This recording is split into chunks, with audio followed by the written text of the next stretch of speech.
government vehicles during Saturdays, Sundays, holidays, except for official functions and duties.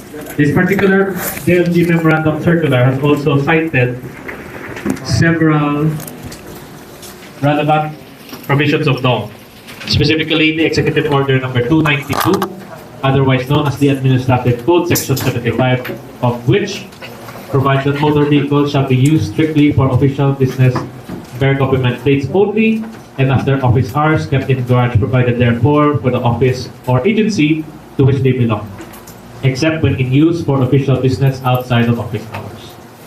The Commission on Audit, Circular number 75-6 under Section 20 prohibits the use of government vehicles for private social functions such as receptions, balls, theaters, and other personal purposes, as well as the transportation by spouses, children, relatives, friends of the official entitled. So it also cited several other provisions. So to explain this particular resolution directing the investigation and aid of the legislation, I would like to respectfully turn over the microphone to the proponent. Excuse my lack of formalities. I'd like to I would like to recognize the presence of my good colleagues and our leader, Acting Mayor right now, Vice Mayor Laplab Baronda. We have here also Councilor Shima Bilog, Councilor Mantre Malabor, Councilor Alan Zalcar, Councilor Nene De La Llana, and the good proponent, Councilor Romel Durao. So I turn over now the microphone to my good colleague.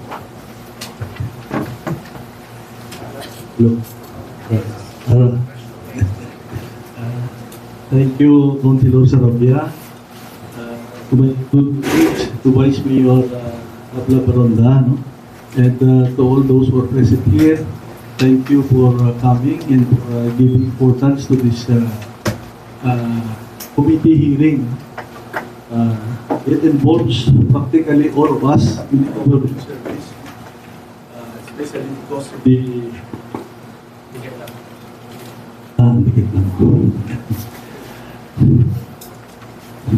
I think everybody knows already because this was broadcast over the radio.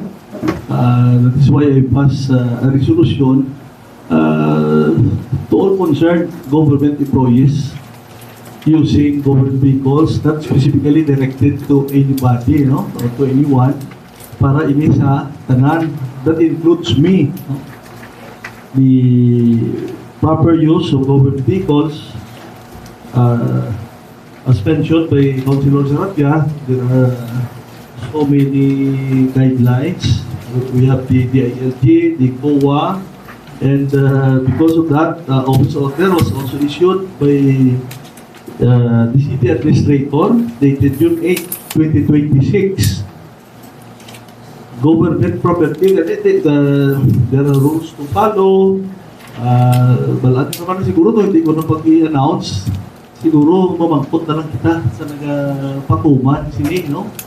Kay mamati kita, we want to gather inputs, especially to our resource persons, to come up with the best solution sa problema natin sa paggamit sa government property.